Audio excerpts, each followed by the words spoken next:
Assalamualaikum viewers, I am Fahadrin, lecturer in chemistry. Like and share my videos and subscribe to my channel College Chemistry with Fahad.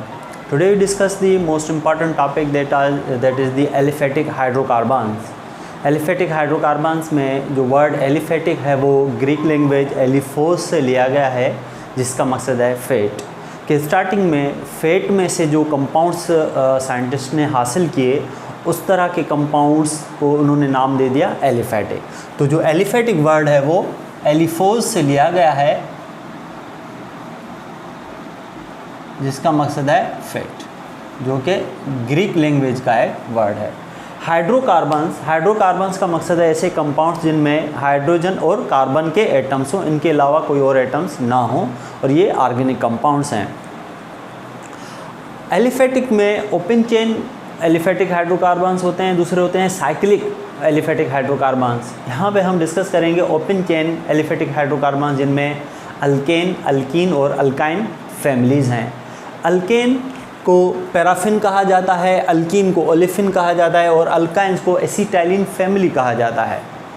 तो जो paraffin है, paraffin का मकसद है little affinity, little reactive, means के least reactive होते हैं alkane. और अल्कीन जो है ओलेफिन इन्हें कहा जाता है। ओलेफिन का मकसद है फ्यू रिएक्टिव, मीन्स के कुछ रिएक्टिव होते हैं बेनिस्बत इन अल्केन से, कि अल्केन से ये अल्कीन जो है वो कुछ ज़्यादा रिएक्टिव होते हैं। तो इस सेंस में हमने इसका कॉमन नेम ओलेफिन है। क्योंकि ये टर्म्स इसलिए एक्सप्लेन करना ज़रूरी है कि एग्ज़ाम में जो है वो बाज़ औक़ात यही क्वेश्चन आ जाता है, difference between olefin and the paraffin. तो पैराफिन और ओलेफिन में क्या फ़र्क है। अब वही बात अगर सीधी कही जाए कि अल्केन और अल्कीन में क्या फ़र्क है, तो स्टूडेंट इजीली एक्सप्लेन कर देता है। जब बात आ जाता है पैराफिन और ओलेफिन की, ऐसे जो टिपिकल टर्म्स की, तो उनमें वो थोड़े कंफ्यूज हो जाते हैं। तो पैराफिन और ओलेफिन जो है अदर नेम्स ऑफ अल्केन और अल्कीन है, और एसिटाइलिन अल्काइन फैमिली को कहा जा सकता है, मगर पर्टिकुलर है वो भी। 2 कार्बन वाले अल्काइन को एसिटाइलिन कहा जाता है। तो अब हम इनके अंदर जो है, अब इस वीडियो में आप इजीली ये चीज़ समझ सकते हैं कि एग्जाम में अगर आ जाए अल्केन और अल्काइन में क्या डिफरेंस है, तो डिफरेंस वाइज भी ये पॉइंट्स भी मैंने यहाँ पे मेंशन कर दिए है। यहाँ पे this one is the first point, another point 2 and 3, 4 and 5th point. So in this sense you can see that alkane जो है वो सेचुरेटेड हाइड्रोकार्बन्स हैं। अब सेचुरेटेड हाइड्रोकार्बन्स ऐसे हाइड्रोकार्बन्स जिनमें कार्बन कार्बन के दरमियान सब के सब सिंगल बॉन्ड हों। इनकेस अगर एक कार्बन वाला अल्केन है तो उसमें कार्बन की जो वैलेंसी है वो फुली सेटिस्फाई हो, चारों के चारों सिग्मा बॉन्ड उसके ऑलरेडी बने हुए हों, सिंगल कोवेलेंट बॉन्ड बने हुए हों, तो उसको हम सेचुरेटेड कहते हैं। तो सेचुरेटेड को आप इजीली इस तरह से याद कर लें कि सेचुरेटेड में सिंगल बॉन्ड, सिंगल एच से स्टार्ट हो रहा है, सेचुरेटेड भी एच से स्टार्ट हो रहा है। तो उसमें आपको ये आसानी हो जाएगी कि ऐसे हाइड्रोकार्बन जिनमें सिर्फ सिंगल कोवेलेंट बॉन्ड्स हों तो वो सेचुरेटेड हैं। तो इसमें आप जो है कंफ्यूज नहीं होंगे कि सेचुरेटेड अनसेचुरेटेड में किस तरह से याद करना है। तो सेचुरेटेड में single bond. Saturated hydrocarbons contain carbon carbon single bonds only. In case अगर एक कार्बन है तो कार्बन हाइड्रोजन के जो बॉन्ड्स हैं वो सबके सब जो है सिंगल बॉन्ड्स होंगे, और कार्बन के जो टेट्रावेलेंट है वो सबके सब सिंगल बॉन्ड से स्टेबल बॉन्ड्स, स्ट्रॉन्ग बॉन्ड्स बने हुए होंगे। अब अल्कीन में अगर उसको एक्सप्लेन करें तो अल्कीन और अल्काइन जो है वो अनसेचुरेटेड होते हैं। अनसेचुरेटेड में अल्कीन में carbon carbon double covalent bond होगा, और अल्काइन में carbon carbon triple covalent bond होगा। तो सिंगल बॉन्ड में सबके सब सिग्मा बॉन्ड होते हैं, डबल बॉन्ड में एक सिग्मा एक पाई होता है, और ट्रिपल बॉन्ड में एक सिग्मा और 2 पाई बॉन्ड होते हैं। सिग्मा बॉन्ड ज़्यादा स्ट्रांग होता है, पाई बॉन्ड वीक बॉन्ड होता है। तो इसमें ये डबल और ट्रिपल बॉन्ड है। अब नेक्स्ट पॉइंट में अगर इसमें हम एक्सप्लेन करें कि इसका ये जनरल फार्मूला मैंने लिखा है CnH2n+2, CnH2n और CnH2n-2। तो अल्केन में जनरल फार्मूला है CnH2n+2, अल्कीन CnH2n, और अल्काइन जो है CnH2n-2 है। तो यहाँ पे जो ये 2 है ये नंबर ऑफ हाइड्रोजन्स को रिप्रेजेंट कर रहा है, और जो n है, n is the number of carbon atoms. तो ये पॉइंट जो है मैं लास्ट में एक्सप्लेन करूंगा जब एग्जांपल्स पे आते हैं। अच्छा, अब उसके बाद पॉइंट नंबर 3, सफिक्स। सफिक्स कहा जाता है लास्ट नेम को। जैसे लास्ट नेम देख के हम पहचान लेंगे कि ये कंपाउंड किस तरह का कंपाउंड है, सैचुरेटेड है, अनसैचुरेटेड है, या इसके अंदर कोई और फंक्शनल ग्रुप मौजूद है। तो सफिक्स देख के हम उसको पहचान लेते हैं। तो सफिक्स के हवाले से अल्केन में, अल्केन का जो ये ANE है वो एज अ सफिक्स होता है, लास्ट नेम ANE। तो अल्केन का कोई भी होमोलॉगस सीरीज़ में मालिक्यूल होगा तो उसके लास्ट में ANE ज़रूर लिखा होगा, जैसे methane, ethane, propane and so on. Alkyne में ENE लेते हैं एज अ सफिक्स, तो सफिक्स ENE हो गया, ईथीन, प्रोपीन, ब्यूटीन। और अल्काइन में जो है YNE जो है वो सफिक्स हम सेलेक्ट करते हैं और YNE उसका सफिक्स होता है, जिसमें इथाइन, प्रोपाइन। अब दूसरी बात ये कि जब मैंने यहाँ पे बता दिया कार्बन कार्बन के दरमियान डबल बॉन्ड होना ज़रूरी है, तो अल्कीन और अल्काइन के लिए कम से कम जो है 2 कार्बन चाहिए। 2 कार्बन से कम होगा तो अल्कीन और अल्काइन नहीं बन सकता, क्योंकि कंडीशन ये है कि कार्बन कार्बन के दरमियान डबल बॉन्ड हो जाए। अब इसमें सिंगल बॉन्ड की ये कैफियत होती है, ये कंडीशन होती है कि सिंगल बॉन्ड कार्बन हाइड्रोजन से बना लेता है, जिसमें सबके सब सिंगल बॉन्ड्स होते हैं और उसकी जो टेट्रावेलेंट वैलेंसी है वो फुली सेटिस्फाई होती है। तो अल्केन 1 कार्बन वाला हो सकता है, अल्कीन और अल्काइन 1 कार्बन वाले नहीं हो सकते।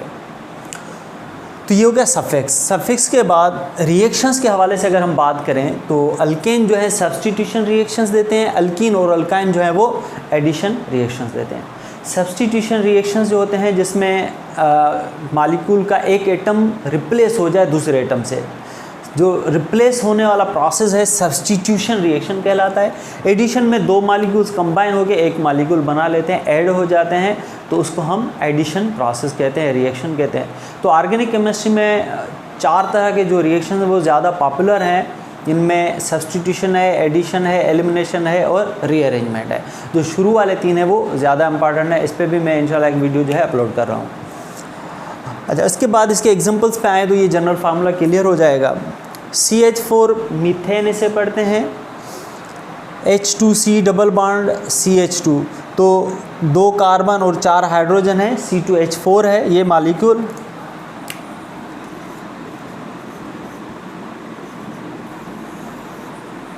और इस तरह से ये मॉलिक्यूल देखेंगे तो C2H2 मॉलिक्यूल है। अच्छा, अब इनमें जनरल फार्मूला किस तरह से फॉलो हो रहा है, अब इसमें देखें कि carbon N is the number of carbon. Carbon जो है यहाँ पे 1 कार्बन है तो N की वैल्यू हो गई N इज इक्वल टू 1 हो गया। तो C1 हम 1 लिखें या नहीं लिखें एक बात है, ठीक है, तो हम 1 जो है वो रिप्रेजेंट नहीं करते, तो C1। अब हाइड्रोजन कितने होने चाहिए, H2 मल्टीप्लाई N की वैल्यू 1 है, 1 कार्बन है, 2 मल्टीप्लाई 1 करेंगे तो 2 हो जाएगा, 2 + 2 करेंगे तो 4 हो जाएगा। तो 1 कार्बन के साथ अल्केन में 4 हाइड्रोजन जो हैं वो आ रहे हैं, CnH2n+2। तो इस सेंस में n की वैल्यू 1 पुट करेंगे, 2 + 2 4 हो जाएगा। इस तरह से इसका फार्मूला बनेगा CH4। अब बात करते हैं CnH2n। अब अल्कीन में क्या है कि जितने कार्बन्स हों हाइड्रोजन की तादाद डबल कर देनी है। इसमें क्या है कि कार्बन की तादाद से हाइड्रोजन डबल करें +2 करना है। कार्बन 1 है, 1 का डबल किया 2 हो गया, 2 में +2 करेंगे तो 4 हो जाएगा, तो 4। अल्कीन में कार्बन से हाइड्रोजन की तादाद डबल करें, 2 कार्बन है तो हाइड्रोजन जो है वो 4 हो जाएंगे, C2H4 इसका फार्मूला। 3 कार्बन होंगे तो हाइड्रोजन उसके डबल कर लेंगे तो वो 6 हो जाएंगे, तो C3H6 हो जाएगा। तो इस सेंस में हम अल्कीन का जो फार्मूला है बनाते हैं, डिपेंड करता है नंबर ऑफ़ कार्बन पे, N is the number of carbon. तो यहाँ पे 2 कार्बन है तो हाइड्रोजन उससे डबल होंगे, C2 होगा तो H4 हो जाएगा, क्योंकि N की वैल्यू 2 है, 2 × 2 करेंगे तो 4 आ जाएगा जवाब। इसी सेंस में अब अल्काइन पे बात करते हैं। अल्काइन में ये है कि नंबर ऑफ़ कार्बन से हाइड्रोजन डबल करके फिर उसमें से -2 करना है। अब इसमें 2 कार्बन वाला अल्काइन है तो N की वैल्यू हो गई 2, 2 का डबल करेंगे तो 4, 4 - 2 करेंगे तो 2 जवाब आ जाएगा। तो C2H2 इसका मॉलिक्यूलर फार्मूला बन जाएगा 2 कार्बन वाले अल्काइन का। तो इसका फार्मूला लिखेंगे HC ट्रिपल बॉन्ड CH, तो इनके दरमियान ट्रिपल बॉन्ड आ रहा है, ये इसका स्ट्रक्चर फार्मूला रिप्रेजेंट कर रहा है और ये मॉलिक्यूलर फार्मूला है C2H2।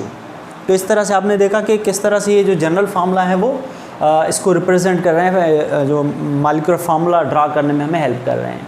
इस तरह से 3 कार्बन 4 कार्बन वाले अल्केन, अल्कीन और अल्काइन के फार्मूलाज भी इजीली बन जाएंगे फॉलोइंग दिस जनरल फार्मूला, जो कि पॉइंट नंबर 2 में एक्सप्लेन किया गया है। तो इस पॉइंट से आप इजीली सैचुरेटेड अनसैचुरेटेड में फ़र्क जो है एक्सप्लेन कर सकते हैं इन एग्ज़ाम। पैराफिन ओलेफिन में फ़र्क जो है वो बता सकते हैं, अल्कीन और अल्काइन में क्या फ़र्क है वो आप बता सकते हैं। तो मज़ीद इसमें आप ये भी पॉइंट्स ऐड कर सकते हैं। तो इसके अंदर जो है पॉइंट नंबर अगर 6 ऐड कर लें तो ओनली सिग्मा बाड, सिग्मा एंड पाई बाड, 1 सिग्मा एंड 2 पाई बाड इन केस ऑफ ट्रिपल बाड। तो इस तरह से ये जो है मज़ीद भी डीप में लिखा जा सकता है। तो इतना लिखना भी सफिशेंट है। अब इनके एग्जाम्पल्स के हवाले से मज़ीद जो इनकी सीरीज़ है 10 कार्बन्स तक की, उन पर डिस्कस करते हैं। अब इनके एग्जाम्पल्स के हवाले से अगर बात करें तो 10 कार्बन्स की सीरीज़ मैंने जो है यहाँ पे रिप्रेजेंट की है। यहाँ पे नंबर ऑफ़ कार्बन्स हैं 1 2 3 अप टू 10। इनके लिए नंबर ऑफ़ कार्बन्स के लिए पर्टिकुलर जो हैं प्रीफिक्स जो हैं वो सिलेक्ट किए गए हैं। एक कार्बन के लिए जो प्रीफिक्स है वो मीथ है। अब प्रीफिक्स कहा जाता है स्टार्टिंग नेम को और सफिक्स कहा जाता है लास्ट नेम को।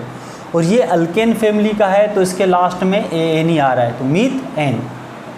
इस तरह से 2 कार्बन वाले अल्केन को ईथ कहते हैं और उसके साथ सफिक्स अल्केन फैमिली का है तो एन ही आएगा, तो उसे हम पढ़ेंगे इथेन। 3 कार्बन वाले को प्रोपेन, 4 कार्बन को ब्यूटेन, 5 कार्बन को पेंटेन, 6 कार्बन के लिए हेक्सेन, 7 कार्बन के लिए हेप्टेन, 8 के लिए ऑक्टेन, फिर नोनेन 9 के लिए और डिकेन 10 के लिए। अब ये जो 10 कार्बन वाले यहाँ पे मैंने हाइड्रोकार्बन्स लिखे, सब के सब अल्केन है। अल्केन इस तरह से हमने इस तरह से पहचाना कि सबके आखिर में नाम में एन ही आ रहा है जो कि अल्केन फैमिली को रिप्रेजेंट कर रहा है। अब इसके अंदर इनके जो मॉलिक्यूलर फार्मूला हम ड्रा करेंगे with help of general formula के नंबर ऑफ़ कार्बन से हाइड्रोजन डबल करके +2 करने, मीन्स CnH2n+2 इनके साथ अल्केन। तो CnH2n+2 कार्बन 1 है, 1 का डबल करेंगे 2 में 2 ऐड करेंगे तो 4 हो जाएंगे, CH4 हो जाएगा मीथेन का फॉर्म। 2 कार्बन है, 2 का डबल करेंगे तो वो 4 हो जाएगा और +2 करेंगे तो 6 हो जाएगा, मीन्स C2H6 जो कि रिप्रेजेंट कर रहा है जनरल फार्मूला CnH2n+2 को। इस तरह से C3 होगा तो H 8 होंगे, C4 होगा तो H 10 होंगे, मीन्स 4 का डबल करेंगे तो 8 +2 करेंगे तो 10 हो जाएगा। तो CnH2n+2 is the general formula of alkane. तो इस तरह से इनके ये नाम बन गए। अब ये जो 4 पहले वाले प्रीफिक्सेस हैं ना वो पर्टिकुलर नॉमेनक्लेचर के हवाले से सिलेक्ट किए। उसके बाद जो है ग्रीक लैंग्वेज से penta, hexa, hepta and so on से वो वर्ड्स जो हैं सिलेक्ट किए गए हैं, कंटिन्यू किए गए हैं अप टू 10 कार्बन्स। इस तरह से अब अगर हम बात करें अल्किन फैमिली में, तो अल्किन में 1 कार्बन वाला अल्किन नहीं होता, 2 वाला नहीं होता। इस तरह से मैंने यहाँ पे लाइन लगा दी है कि 1 कार्बन वाला अल्किन और अल्काइन नहीं बनता, क्योंकि उसके लिए कम से कम डबल बॉन्ड चाहिए और डबल बॉन्ड 2 कार्बन्स के दरमियान होना चाहिए। तो इस सेंस में कम से कम 2 कार्बन चाहिए। तो मीथीन और मीथाइन पॉसिबल नहीं होते। 2 कार्बन वाले को प्रीफिक्स वही आ जाएगा ईथ। ये अल्किन फैमिली है तो इसका सफिक्स ईन लिखेंगे, ईथीन। प्रोपेन है तो अल्कीन में होगा तो उसे प्रोपीन पढ़ेंगे। ब्यूटेन है तो अल्कीन में होगा ब्यूटीन पढ़ेंगे। इस तरह से हर इसके प्रीफिक्स के साथ जो है ANE को चेंज करना है ENE से, अल्कीन फैमिली में से। तो एथीन, ये एथीन हो जाएगा अल्कीन में, propene, butene, pentene, hexene, heptene, octene and so on. इस तरह से अगर अल्काइन होगा तो उसमें हम नाम चेंज करेंगे, इथाइन, प्रोपाइन, ब्यूटाइन, पेंटाइन, बाकी सब जो होगा उसका प्रीफिक्स होगा वो सेम रहेगा। तो अब इस पर डिस्कस करते हैं अल्कीन में। तो प्रोपीन में या इथीन में, तो अल्कीन में कार्बन से हाइड्रोजन की तादाद जो हो डबल होती है, CnH2n के n की तादाद डबल होगी, मीन्स के कार्बन की तादाद डबल होगी। तो 2 कार्बन है तो वो हाइड्रोजन 4 हो जाएंगे, 3 है तो 6 हो जाएंगे, 4 हैं तो 8 हो जाएंगे। तो ब्यूटीन का फार्मूला C4H8 हो जाएगा। इस तरह से बाकी के मॉलिक्यूलर फार्मूला भी बन जाएंगे। तो यहाँ भी ये मैंने डबल डॉट्स लगाए, उसका मकसद butene, pentene, hexene and so on. और अल्काइन में YNE लगाएंगे और इसके अंदर नंबर ऑफ़ कार्बन से हाइड्रोजन डबल करके उसमें से -2 करना है, CnH2n -2। तो कार्बन 2 हैं, हाइड्रोजन कार्बन से डबल किया, 4 हो गए, 4 में से 2 कम करेंगे तो H2 हो जाएगा। C2H2 is the formula of ethyne. Ethyne का दूसरा नाम एसिटाइलिन है। प्रोपाइन, प्रोपाइन में कार्बन 3 को हम डबल करेंगे तो 6 हो जाएंगे, 6 में से 2 कम कर देंगे क्योंकि इसका फार्मूला है CnH2n -2। तो कार्बन की तादाद से हाइड्रोजन डबल करके उसमें से 2 कम कर देंगे 3 2 6 हो जाएगा, 6 में से 2 कम करेंगे तो C3H4 हो जाएगा और इसका C4H6 C5H8 इस तरह से इनके नाम। तो 7 कार्बन वाले अल्काइन को हम कहेंगे हेप्टाइन और 7 कार्बन वाले अल्कीन को हेप्टीन और 7 कार्बन वाले अल्केन को हेप्टेन हम कहेंगे। इस तरह से इनके नाम देंगे और जनरल फार्मूला से हम उनके मॉलिक्यूलर फार्मूला इजीली बना सकते हैं। और इसमें यह भी है कि मॉलिक्यूलर फार्मूला दे के आप बता सकते हैं कि ये अल्केन है, अल्कीन है या अल्काइन है। फॉर एग्जांपल C5H10 मॉलिक्यूल दिया गया, पूछा गया है कि इसमें डबल बॉन्ड है कि सिंगल बॉन्ड है, सेचुरेटेड है या अनसेचुरेटेड। तो आप देखेंगे कार्बन से हाइड्रोजन डबल है तो इसका मकसद it is the alkyne family और ये अनसेचुरेटेड है, इसके अंदर डबल बॉन्ड है। तो इस सेंस में आप इजीली नेम से फार्मूला और फार्मूला से नेम बना सकते हैं। अब जो इसका थोड़ा सा पार्ट जो रहता है स्ट्रक्चर के हवाले से 1-2 एग्जाम्पल मैं एक्सप्लेन कर रहा हूँ। अब इसके अंदर अल्केन, अल्कीन और अल्काइन के लिए 4 कार्बन वाला मैंने जो है कंपाउंड सेलेक्ट किया है। 4 कार्बन वाला अल्केन ब्यूटेन, ब्यूटीन और ब्यूटाइन। तो ब्यूटेन के लिए CH3 है तो पहले कार्बन के साथ 3 हाइड्रोजन, वो कार्बन दूसरे कार्बन से जुड़ा हुआ है। फिर ये कार्बन जो है H2 से, फिर बॉन्ड, फिर CH2 बॉन्ड CH3। तो इस तरह से 4 कार्बन है और उसके साथ हाइड्रोजन है। तो इस स्ट्रक्चर को स्ट्रक्चरल फार्मूला कहा जाता है। स्ट्रक्चरल फार्मूला को इस फॉर्म में भी लिखा जाता है CH3 bond CH2 bond CH2 bond CH3। तो ये फार्मूला ब्यूटेन है, स्ट्रक्चरल फार्मूला है, ये भी स्ट्रक्चरल फार्मूला है। इसको मज़ीद जो है एडवांस टाइप में लाइन फॉर्म में भी लिखा जाता है। जहाँ से लाइन स्टार्ट हो रही है वहाँ पे एक कार्बन है, ये दूसरा कार्बन है, ये तीसरा कार्बन है और यहाँ पे चौथा कार्बन है। तो अक्सर करके आजकल एंट्री टेस्ट के हवाले से इस तरह के स्ट्रक्चर्स जो हैं वो दिए जाते हैं, तो उनमें स्टूडेंट्स थोड़े कंफ्यूज हो जाते हैं कि ये किस तरह का कंपाउंड है। तो इसमें जहाँ से लाइन स्टार्ट हुआ है वहाँ पे एक कार्बन है, हर कोने पे एक कार्बन है, लास्ट में एक कार्बन है। तो 4 कार्बन है और बाकी जो है उसके साथ नंबर ऑफ़ हाइड्रोजन्स हैं और ये एक सिंगल लाइन रिप्रेजेंट कर रही है, इसके अंदर सिंगल बॉन्ड्स है। तो इसका मॉलिक्यूलर फार्मूला C4H10, ये मॉलिक्यूलर फार्मूला है, बाकी तीनों जो हैं ये इसके स्ट्रक्चरल फार्मूला। तो इसे हम पढ़ेंगे ब्यूटेन क्योंकि इसके अंदर 4 कार्बन। अब अल्कीन, ओलेफिन में आप देखें कार्बन 2 हाइड्रोजन है, डबल बॉन्ड है, फिर CH है, फिर वो मज़ीद आगे बढ़ रहा है CH2 और CH3। इसको स्ट्रक्चरल फार्मूला कहते हैं। मज़ीद अगर आप इसको थोड़ा सा कंडेंस फॉर्म में लिखें तो CH2 double bond CH bond CH2 bond CH3 हो जाएगा। इसी को आप इस फॉर्म में भी लिख सकते हैं। वहाँ पे सिर्फ जो है चेंजेस क्या की कि आपने यहाँ पे डबल लाइन दे दी। जहाँ पे डबल लाइन आएगी उसका मकसद डबल बॉन्ड है, ये डबल बॉन्ड कार्बन 1 पे, अगर इधर होता तो 2 ब्यूटीन हो जाता। तो ये भी चीज़ें आपने थोड़ा यहाँ पे केयर करना है कि डबल बॉन्ड जो है वो कहाँ पे आ रहा है, या ये 1 ब्यूटीन है, अगर इसी को हटा के हम यहाँ पे लिख देंगे तो वो 2 ब्यूटीन हो जाएगा। इन केस ऑफ अल्काइन वहाँ पे ट्रिपल बॉन्ड रिप्रेजेंट किया है, CH ट्रिपल बॉन्ड C और CH2 CH3। अब इनके अंदर हाइड्रोजन्स कितने लगाएं वो कार्बन की वैलेंसी के हवाले से। कार्बन 4 बॉन्ड बनाता है, जितने बॉन्ड कार्बन बना चुका है बाकी जो भी बॉन्ड उसके रहते हैं वो हाइड्रोजन के साथ बना देने हैं। फॉर एग्जांपल कार्बन यहाँ पे 2 बॉन्ड बना चुका है ये वाला, बाकी इसके 2 बॉन्ड रहते हैं क्योंकि 4 इलेक्ट्रॉन है, फ्री इलेक्ट्रॉन, सिंगल इलेक्ट्रॉन, तो 2 हाइड्रोजन के साथ ये अटैच हो जाएगा। इस तरह से नंबर ऑफ़ हाइड्रोजन आपने स्ट्रक्चर ड्रा करते वक्त बैलेंस करने हैं। तो इसका मॉलिक्यूलर फार्मूला C4H6 हो जाएगा। इसे हम ब्यूटाइन कहेंगे। इसकी पोजीशन 1 है तो 1 ब्यूटाइन और इसकी पोजीशन 1 है तो 1 ब्यूटीन। तो इस तरह से आज का ये लेक्चर जो है कंप्लीट हुआ, जिसमें आपने एलिफेटिक हाइड्रोकार्बन्स के हवाले से अल्केन, अल्कीन और अल्काइन के हवाले से समझा। आई होप आपको मेरा लेक्चर पसंद आया होगा। मेरे वीडियोस को ज़्यादा से ज़्यादा शेयर करें, लाइक करें और मेरे चैनल को ज़रूर सब्सक्राइब करें। अपने कमेंट्स दें, जो आपके क्वेश्चंस हों वो भी इजीली आप पूछ सकते हैं। अपने दोस्तों से ज़रूर शेयर करें, दूसरे स्टूडेंट्स से शेयर करें कि जैसे इजीली वो जो है first year second year chemistry का जो पूरा सिलेबस है सिंध टेक्स्ट बुक का, इंशाल्लाह वो स्टेप बाय स्टेप जो है मैं कंप्लीट करने की कोशिश में हूँ। अल्लाह हाफ़िज़।